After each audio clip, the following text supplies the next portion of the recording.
Quick survey. How many of you are raising a teenager? Please, I need friends. Okay, great. How many of you are raising a teenage daughter? Oh my God. Okay, so I've got to develop a relationship with you first, so let's find the common ground here. My daughter comes home with her date, dare I say. So, I'm doing the dad thing, sizing the guy up, and he's kind of tatted out, you know what I mean by that? He's got some piercings, he's got some leather, he's got something on his mind. So, I'm kind of looking at this guy and trying to figure out how do I kind of explain some thought. So, I kind of pull our eyes aside and I go, sweetheart, I'm not sure that I'm struggling for the right word, right? I'm just not sure that he's nice. I'm not sure that he's a nice guy. And she goes, oh, Daddy, don't worry. If he weren't nice, why would he be doing 500 hours of community service? That's not true. I have a 14-year-old daughter who is a bit of a geek. She is a fellow soul with all of us. But as we look at these things, it's about having an identity. I come to you from the great land abroad that is Panama City, Florida. I say that because I took the liberty of watching your local news last night, and I got some of it from Mobile, right? Was that Channel 15? And then there's Channel 3, which is Pensacola. So I learned very quickly what's 8 minutes under the tunnel for great car prices. You guys have a lot of car commercials here. So that's good for you. But what we haven't really done as we traveled around in building this $35 million center is we kind of exposed ourselves to the best ideas that were out there as far as a region. What is a region? What makes a region? What identity did that particular region choose and why? It started a long time ago with Thomas More. I know a lot of you probably know this already. But we want our kids, and I love this, I love ITEN Wired because it talks about talent. We've got to not attract talent. First we have to grow that talent. Then we have to retain that talent. Then we attract that talent. Because ultimately for our daughters and our sons, we want to provide the best possible living that there is out there. And there's a word for that. But if you look at the origin of the word, it means it actually doesn't exist. Take a look at what Thomas More was trying to tell Henry VIII, which, by the way, wasn't a really good economic development plan for Thomas More, if you remember what happened to him. Literally lost his head. But it means a place that doesn't exist. So we're all struggling across the United States. I went out to a venture capital conference in California. It was at Laguna Beach. It's a beautiful place. And I met some very interesting people there. And David Brin is one of those people. He's a New York Times best-selling sci-fi author. And he showed me this graphic novel that he had helped create. And it talks about the tinkerers. And the tinkerers is really kind of the culture in the United States. And we're all quite aware of that. We do so very much with so very little. And the story starts out in a town where a bridge fails. The bridge is the only access to and from the town. And unfortunately, no one in the town knows how to fix the bridge. So what David is proposing in the literature is called a cusp event. There's something, a disaster that's happened, and it brings a bunch of people together around that particular disaster. So this kid goes, well, what happened? How come nobody here in the town can fix this bridge except me? And he was the odd kid that was the welder, and no one had remembered how to weld, and they had all gone on to different careers. So David starts this little story, and he says, well, we were this nation built on the freedom to innovate, from World War II to our origins, to there's some shots of IT, and then the blame game starts. So when we look at policy, and we look at educational rates, and we look at completion, and we look at job performance, something happens. I really like the Simpsons. Years ago, I remember this episode where they walked in, and Homer walks up to this table, and the kids were being handed out labels: gifted, challenged. This one over here is, you're this other type. So up at the top of the giant banner said, "Share the blame." So that was the open house night to school. So typically, the blame starts with education. The schools aren't producing enough talent. Well, it's a leadership issue. We don't have the leaders. Well, it's the selfishness of business. No, it's not. It's government. Government is wasteful. Oh, it's not that. It's just a function of culture. It's part of democracy. And some people feel, you know what, the United States is just a function of history. We've only been around a couple hundred years. It's just your time. So when we look at economic development and we look at regional development, this is typically a model that we see. We see this attraction model. I think the governor just put $250 million into a strategy to attract and build business in Florida. When you go to Alabama, you go to Tennessee, you go to these other states, and you can see much more aggressive approaches to economic development, which we don't have to worry because we have what? Oh, I heard it. I heard the word. We don't need economic development. We have beaches. So when you look at that, that kind of changes the topology a bit different. So all of these counties and these EDA organizations are competing for a limited number of relocations versus an entrepreneurial model where you're looking at creating and growing that talent and 3 million jobs a year. Now, all of this is happening for all of us in business and government and education and industry within this churn of an industrial age economy, a knowledge-based economy, and something that we're calling CME, or a creative molecular economy. It's where the ground is literally moving beneath your feet. I saw this recently, and it tries to describe the innovation ecosystem in Silicon Valley. Let me see if I can get this thing to work here. I was working earlier, that figures, right? Okay, so down here is this pool. Whoops.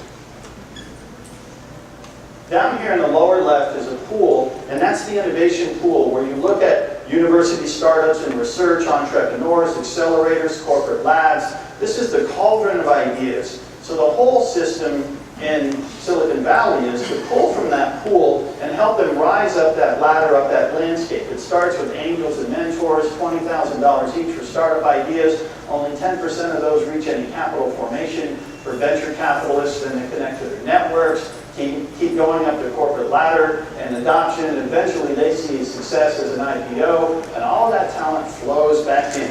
But if you take a look at that, that's really a natural ecosystem. That is their business model. That is pretty much their culture. So if we're going to take advantage of these new ideas that are constantly out there in this churning economy, there's some things we need to think about that become a function of it. I'm going to keep going back to this because I'm so happy I heard it again and again in the breakout sessions. This isn't a function of policy as much as it is a function of culture. We have to establish that culture that's going to be conducive to the 14-year-old people that want to stay in our community and don't go to some other communities that I'm going to show you who are aggressively pursuing your kids. And one of those, I just got back from St. Louis. Anybody here from St. Louis? I know some of the radio guys were. Nobody? All right, St. Louis has a 40-year strategy and something they call the Cortex Innovation Community. It is a $2 billion 200-acre investment for a startup community. They're building apartments for the millennials. Remember that the millennial rite of passage is no longer a car. It's no longer a vehicle. What is the millennial rite of passage? Yeah, it's a phone. It's a phone. They carry them rolled around in their pocket. They're connected in ways that's difficult for others to understand and appreciate. But when you go into this ecosystem, you'll see what St. Louis has as a broad economic development strategy is connecting generators, advanced technology centers. They've attracted the Cambridge Innovation Center. They've created something called Venture Cafe. And it's one of those great melting pots where they have multiple businesses under one roof. It's the scale of this thing that is phenomenal. And they're driving rail to it. They also have, after the millennials start to pair up and have families, and some of them have children, they have suburban areas planned out. And when they retire, they have a community plan for those folks that retire to give back constantly into that innovation ecosystem from cradle to grave. They want you to live, work, and play where? St. Louis, Missouri. So when you travel around, you see more and more of these things, but I want to pull up a quick video clip to show you and let them kind of give their thoughts on it.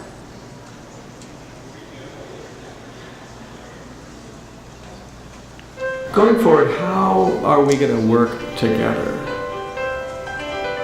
What is the future of enterprise, right? These are some of the questions that I think are on a lot of people's minds. We really see innovation as a communal activity.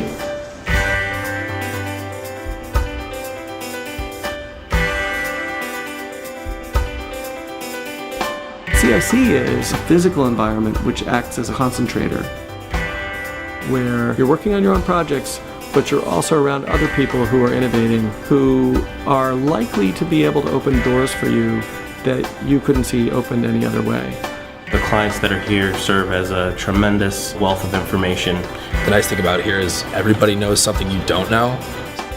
Rather than being in our own office with just 2 to 5 people on a daily basis, we get to be in a space with lots of other companies solving similar challenges. We know that about $7 billion of venture capital is now headquartered in our buildings just in Cambridge. And what's interesting is what goes into achieving those kinds of outputs. With a natural spot with a central location, you can scale your business on demand. There's a lot of collaboration. Really high energy people building startups, investors, and larger companies wanting to be in the mix with them.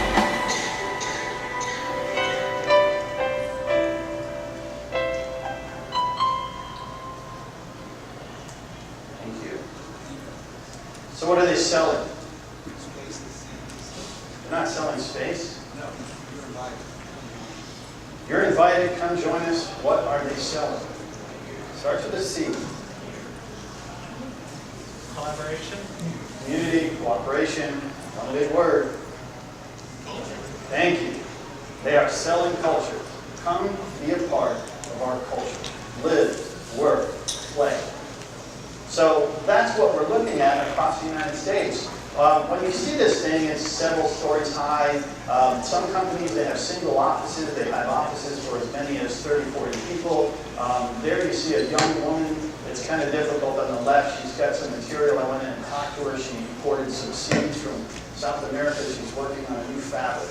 So she's got all kinds of help around her. You can reserve any of these spaces on touch screens throughout their facilities. Again, more infrastructure, collaborative meeting places. There's Venture Cafe. On the far right, there's a ping pong table. I had the experience one time flying. I sat next to someone who worked with Werner von Braun. I see some heads nodding out there. When Werner came over, he was the developer largely of the B-2 rocket and was largely responsible for much of what we call NASA. But when he came over, the guy said, you know, the first thing he has to do is get a big warehouse. And he said, I want blackboards all around. I want chalkboards everywhere. And in between every chalkboard, I want a pinball machine. Because he understood the value of creativity and play associated with productivity. So in these spaces, that's what you see again and again and again is collaboration. Inside here, you also, and I'd love to see intellectual property lawyers here. There are technology transfer centers from universities. There's IT law. There are some black boxes. That is Boeing's venture effort there. Large facilities, transportation infrastructure, and most of all, culture. I don't know this guy. I was looking out for some quotes for this thing, and I ran into a Russian blogger at another conference of the Association of University Technology Managers. I ran into a gentleman who was South African, and he said to me, if you think the world's adoption, even partially of capitalism, shook the landscape, he said, wait until we get a hold of entrepreneurship. It's already happened. So when we're looking at this, these international relationships are so important, but they're a function of people. It's a function of culture. And you look at the base of any strong economic landscape, folks, it isn't the large employers. That is not what generates sustainability. It is the variability of the entrepreneurs. When the IT bubble collapsed and fell apart in Silicon Valley, do you know what they went after next? Anyone know what they really focused on? Personalizing the automobile. They decided to make smart vehicles and to make the car an experience like the iPhone. That's why you see all this happening with Tesla and Apple, because they're trying to also make that vehicle a part of your personal and cultural and social life.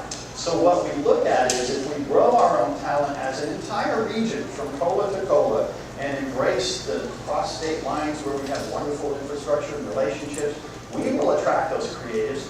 They'll recruit those industries, and that will foster those networks that will make living here in great shape. This happens everywhere. This is Reno, Nevada's new sort of makeover. What they're saying is we don't want to be known for the two things we're known for. One of them is gambling, and I won't mention the other.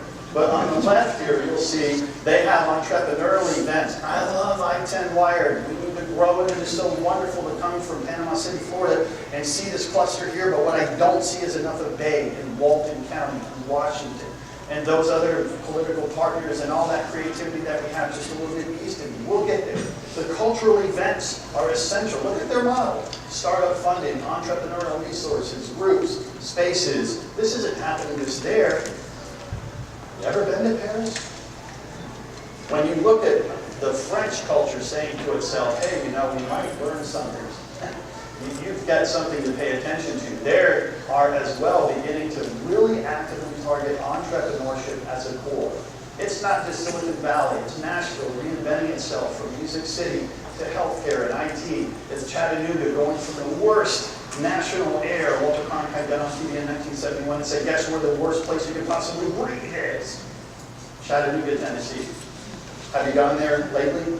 It's beautiful. The aquarium's downtown. They've created this bohemian culture. It's a wonderful area for somebody young to move to. San Antonio, Texas, from a ditch to a riverwalk. Albany, New York, embracing nanotech. Austin, St. Louis, Pittsburgh. It is a culture of innovation that they are all after. At the center of much of this is a knowledge cluster. It's typically focused on tech. So that as you see these landscapes emerge in the technology clusters, we're right on top of it, folks. We are at what is called a cusp event. We're standing right on the portal. The guy that I talked to on the West Coast who was a venture capitalist, when I said I was from Panama City, he said, oh man, you guys won't cooperate. You don't talk to Walton County. You don't get Panama City. You talk to New Haven or Fort Walton, much less go over to Escambia County. You don't function as a region, and I wouldn't invest a penny. He gets up later, he's the keynote speaker at that massive venture capital conference. He's a multi-billionaire. He had us nailed to a T. I'm not saying that to be harsh on us. I think we're making great progress. But we need to be aware of how we are perceived on the national scale.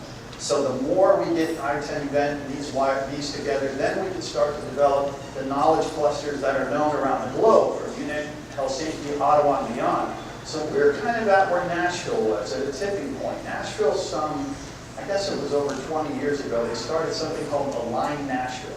Where they started was the schools. They started in elementary. And they had 2 Fortune 500 CEOs that came in there and said, your school system is not producing, remember the blend game? You're not producing enough talent for us, so we're going to kick in there and help. You go up there today, it is probably the most impressive system I've seen nationwide. And there's Albany as an epicenter in the Tech Valley, embracing that entrepreneurship. So you don't have to say this, but I want you just to think about where you are and think about what emphasis is placed on economic development and resources at a municipal level versus your county level and versus a region. This is the game we have to get very good at. Remember, we're headed in the right direction, but whether or not we want our children to stay here, that's what's going to tell the tale. So when you see these regions create themselves, they typically come out through formal and informal. Some of them are formed by governments or league function or the public approach. There's all different ways to define and make a region.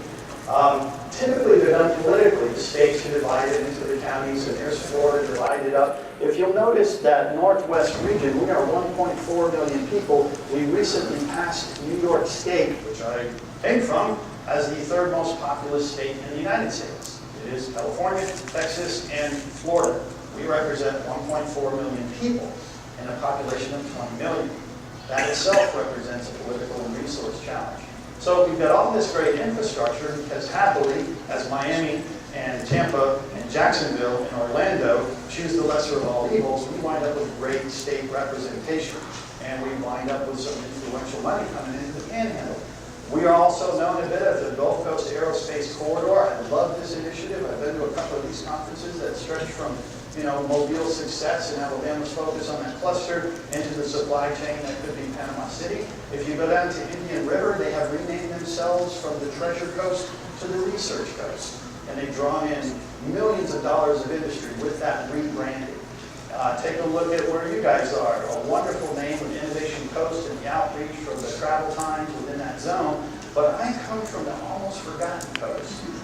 That's right. I don't want to mess up with my little laser, but I'm just on that political geographic boundary where, well, we're not quite sure to do with you because we got curved down in drive a little further and the I-10 spur doesn't drop close enough. What a gift you have with I-10 going right through here. It's phenomenal. We are actually the largest import of copper in the world, United States, because Panama City was named Panama City because we used to ship the cotton from the southeast down to the Panama Canal. That was our namesake. But we still have these issues with these names. Who's been to 38? We got a lot of people who likes 38. I love 38. It's a 38 feeling, right? How many of you have the bumper sticker? All right, we got one or two. Okay, good. But when you look at them, they're linked micro communities. I want you to remember this lesson of success, this umbrella of branding that they do, which is the 30A lifestyle, the 30A experience. They are drawing so much money into the beaches of South Walton, I can barely drive up 331 to get to Freeport. The growth there is phenomenal.